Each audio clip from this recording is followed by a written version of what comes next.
Hello, everybody, and welcome back to RedVsRed podcast. I am Sporadiclese. This is your new favorite Manchester United fan channel. As you can see over here, we have 10 people now that are both subscribed and followed to YouTube and Rumble.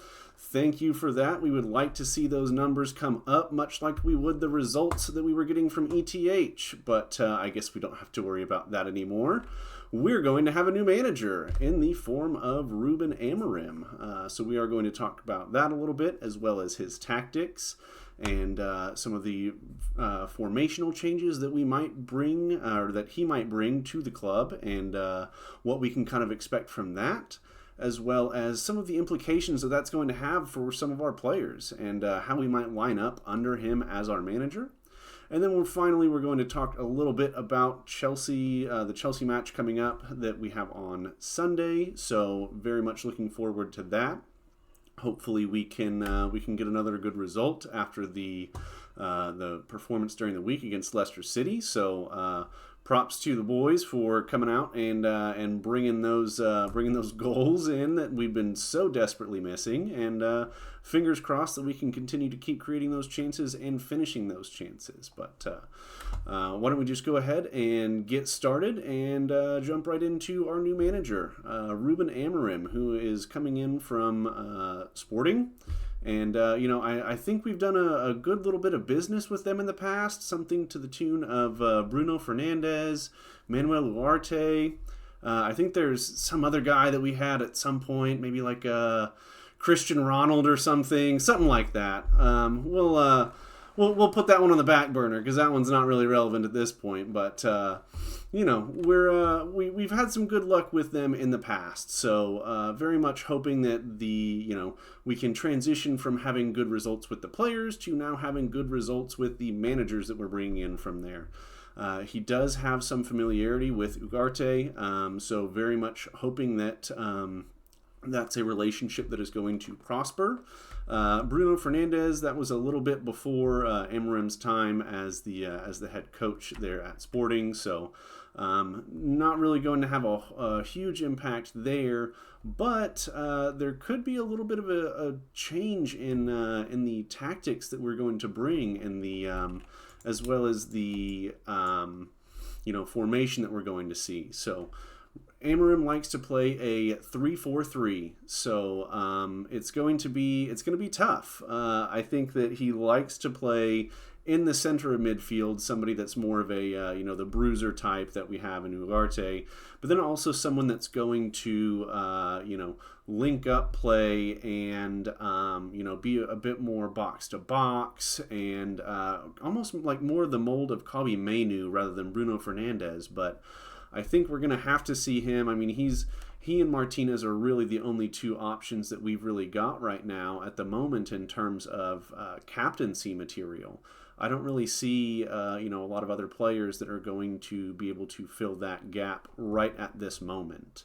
Onana, I don't think, I think we do have, a decent history of having our goalkeeper being our captain, but that is not the case at this point with Onana.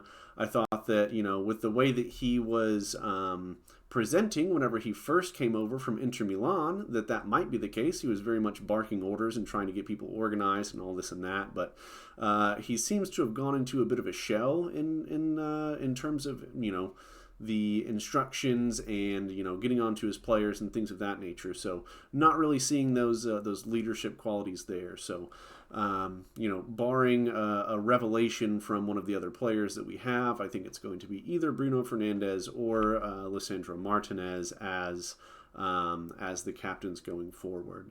And it's going to be really interesting to see how Amorim lines up with all the players from Ajax United, basically, that we've got at this point. So many of those transfers coming from players that have previously played at Ajax, whether it be under Ten Hag or not. So we have a lot of square pegs to try and fit in round holes, and I think one spot that we're going to see that is in our our midfield on the outsides, left and right. Midfield, we don't really have any true midfielders. And so that's going to be a very interesting thing to kind of see. I mean, I know we've got, some backs, or we have a tendency to play our backs as like secondary wingers, but it's a little bit different, I would say, in terms of kind of what that role is and how it needs to be filled and what the tactics of those positions are. With this 3-4-3, I would definitely expect there to be a bit more solid high press. But the only concern that I really have is that we've already shown as a team, maybe it was just Ten Hag's tactics, I very much hope so, that our press is fairly easily played through, as opposed to other teams that press well and do not get caught out of position and are just very difficult to break down. And so we're going to have to definitely put in some work on the training pitch there. Because so far it has not been it. We've had some good moments from the press, but overall, it's just kind of porous. We play against other teams that press, and they press us all the way back to the goalie, and we'll spend long stretches of the games while we are in possession, all the way back almost on our touch line. So don't really love that, and I'm hoping that we're going to be able to press a little bit better under AMORIM. Now, obviously, in this lineup that you see, there are going to be some options here that are not readily available, such as Shaw and Euro, both still out injured. However, Euro is back in training, which is a very good thing to hear. Very excited to have him, come into the mix, and I think this is the perfect time for that. I think he can definitely thrive here under this new manager, and he's going to get a lot of good minutes here, considering that we're going to have 3 center backs that we're playing, and he and De Ligt might switch positions. We'll just have to see who he picks in terms of who's going to play in what positions, but this would be kind of the core that I would be expecting.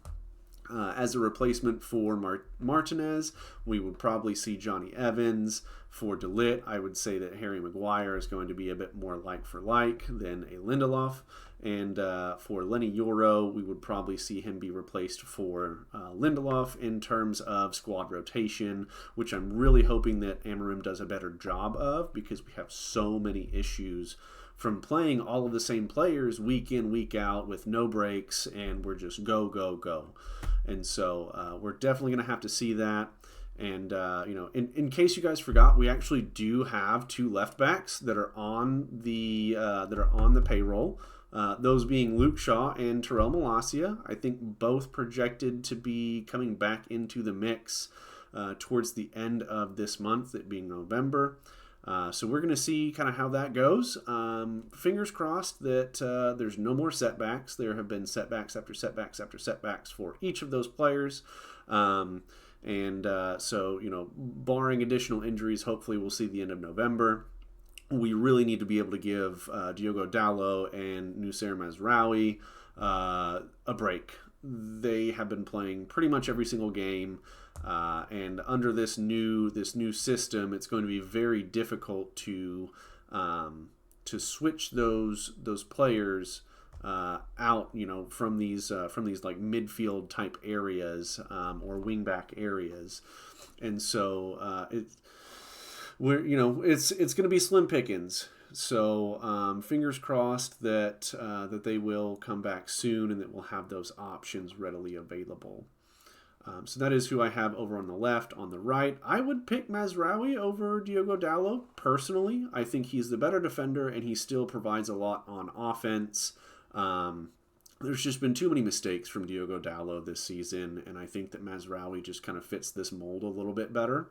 So looking forward to seeing how he performs under this new manager.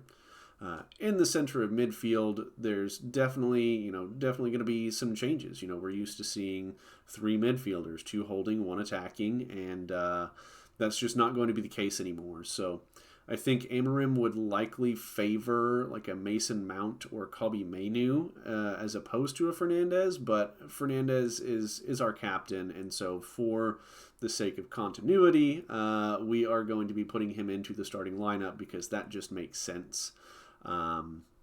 So I do think that the preference, or at least my preference at this point, would be that his backup would be Kobe Mainu whenever he comes back from injury, rather than Mason Mount, who I do believe still has a place in this side. We could potentially even see Mason Mount playing up further, higher up the pitch on the wings. But that's a discussion for another day, whenever that is actually even viable. The other option in this spot here would be Christian Eriksen. So he's definitely been one of our best performers this season. I think that he's going to have to get some minutes. We're going to need, again, a lot of squad rotation. I think that's part of the reason that we get injured so much, is that we're playing the same players all the time, and we need a little bit of cohesion in terms of the style of play that we're going to get from our players whenever we do make those rotations. And so that seems to me to be the most likely spot where we would kind of switch in Christian Eriksen. Next to him, we've got Ugarte, with the backup being Casemiro. Again, this just kind of feels natural. While Casemiro has not exactly had the best season in terms of his defensive output, he's been very heavily scrutinized. He is still going to be the backup to Ugarte. I think Kobe Mainu might be the other option that we would put in here, maybe. But again, he doesn't really fit that same mold of the bruiser type, like Ugarte and Casemiro can potentially. So that's kind of who I'm expecting to kind of see a little bit in our midfield.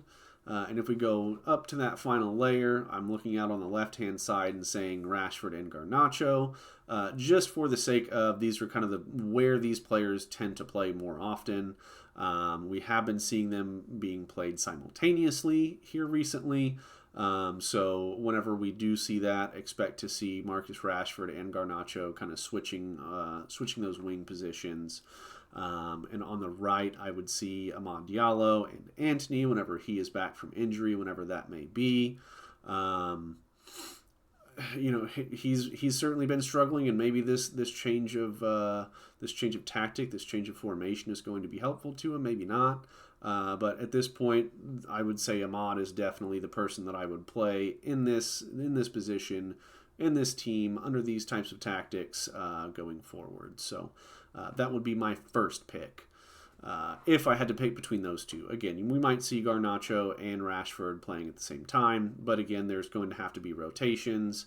So maybe cup matches, Europa League. We're going to have plenty of options for Diallo to play. So we just need to play him, and Erik ten Hag was not doing that. So again, that's, in my opinion, that's going to play a part in the the fatigue levels that we were experiencing, and the lack of drive and motivation and energy to really go out and get those results. So we'll kind of see how that battle plays out over time for those wing positions. And finally, our two true striker, well, I say two true strikers. Højlund being our true striker, I think he's going to have to be up there. He's going to be pick number one.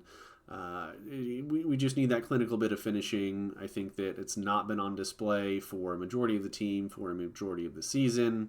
And so he definitely gets the nod ahead of Joshua Zirkzee, who I do still like. I do think that he has a place in this team, but he's going to have to show me more on the finishing.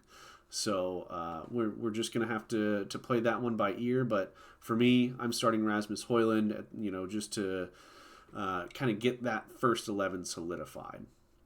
Now, one issue that I can kind of see in this lineup is that De Ligt has been experimented with in a back three at Bayern Munich before, and that was not really done to great effect. So we're going to see how well he holds up in this new system. And I think the only player that we have that has any type of experience in a back three, and not a whole lot, mind you, would be Harry Maguire. And so we could very well see Harry Maguire being that pivot point in our defense.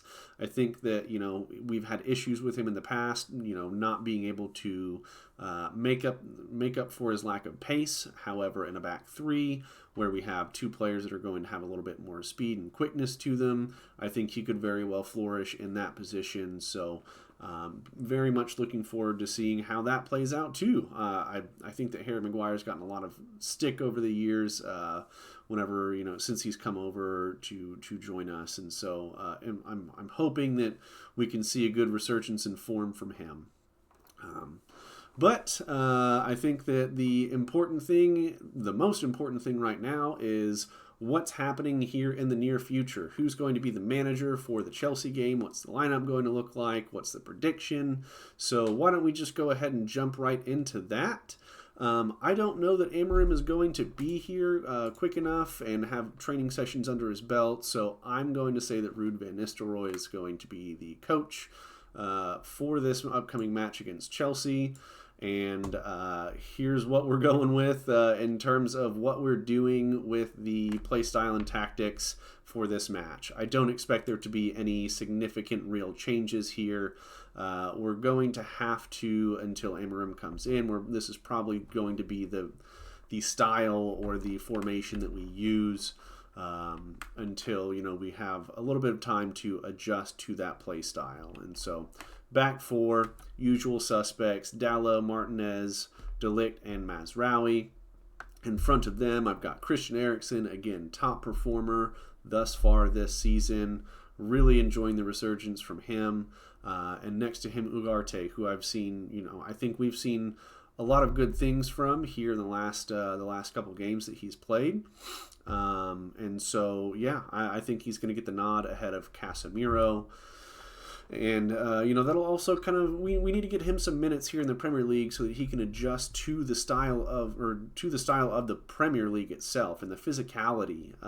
It's a very different experience from Ligue 1 and the Portuguese league. So, we're just going to have to get him that time to adjust, and I think he's going to come good. He's going to be the bruiser type that we're really hoping to have going forward. I did kind of skip over the defense, though, so let me go back to the defense.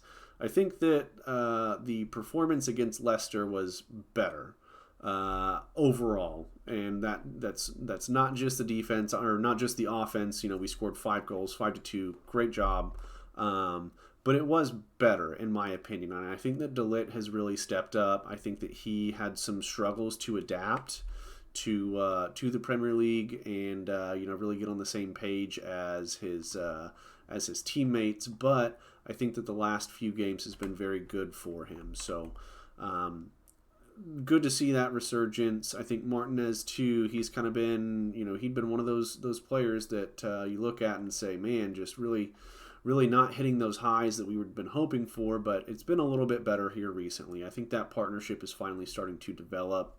Mazraoui over on the right-hand side, been probably our most solid defensive performer, save maybe Johnny Evans, nod to Saf. Johnny Evans, I don't think he's going to play this game. I would like to see him play more, but I don't think that this is the game that you do it in. I'm going to pick that partnership that we're looking at long term, Martinez and De Ligt. Unfortunately, we still have Dalot over there on the left. He's kind of been the weakest link, honestly, in our defensive unit on defense. I think he's been okay going forward. Obviously, had a good performance this last week or in midweek, and so enjoyed seeing that from him. But he's gonna need to step up his game here against Chelsea, because this is not going to be an easy match. Even it is at Old Trafford, which is nice. We'll have the backing of the crowd. But we're gonna need these players to step up, and he's one of those that really needs to up his game. So fingers crossed that we don't have any big mishaps from him, and that he's going to put on a good performance for us, not tomorrow, but on Sunday. Looking forward to our attacking line, I think there's not going to be a ton of changes from what we would normally see. Rashford, Fernandes, Garnacho, and Højlund. The only question mark that I would say is whether or not Garnacho is going to get the start over Amad Diallo. I think Diallo really needs these minutes. He's been sitting on the bench, and he seems frustrated at his lack of minutes, and so we're going to have to get him some more minutes. It's just we're going to have to do it.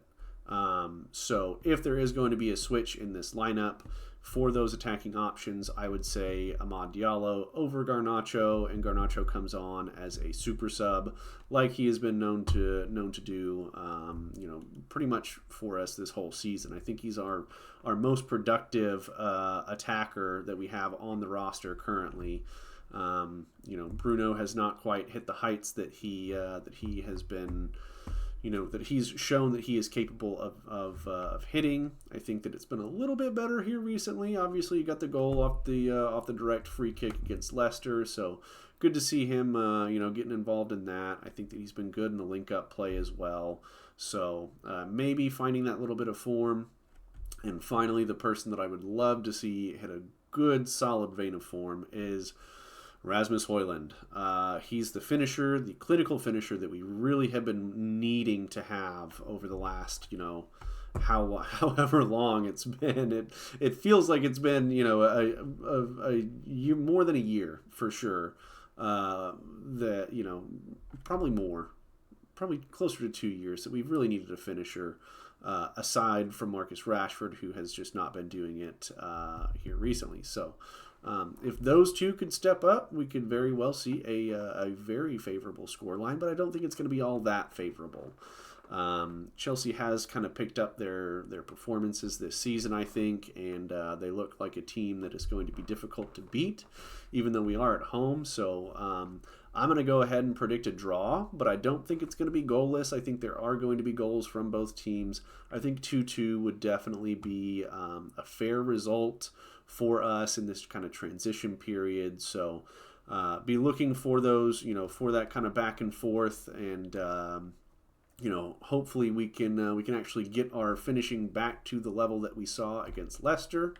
We'll just kind of have to wait and see, but let me know what your guys' thoughts are. Do you like AMORIM as the new manager? Do you think that this is the lineup that he's going to present going forward? Who would you guys switch around in there? And what do you guys think about the Chelsea match? What's going through your heads? Are you excited about it? Are you nervous? What do you guys think the scoreline is? Is this a fair lineup? What's going to happen? Please let us know down in the comments below, and we will definitely get back to you and interact and engage with you guys. Don't forget, if we can get either those follows or the subs up to 100, we are going to start a personalized Discord server for the RedVsRed community. So definitely hit those buttons for us. It helps us out. They're both free. So yeah. I've been Sporadiclese, very much enjoyed hanging out with you guys today and looking forward to the match this weekend, and we will see you guys on Sunday.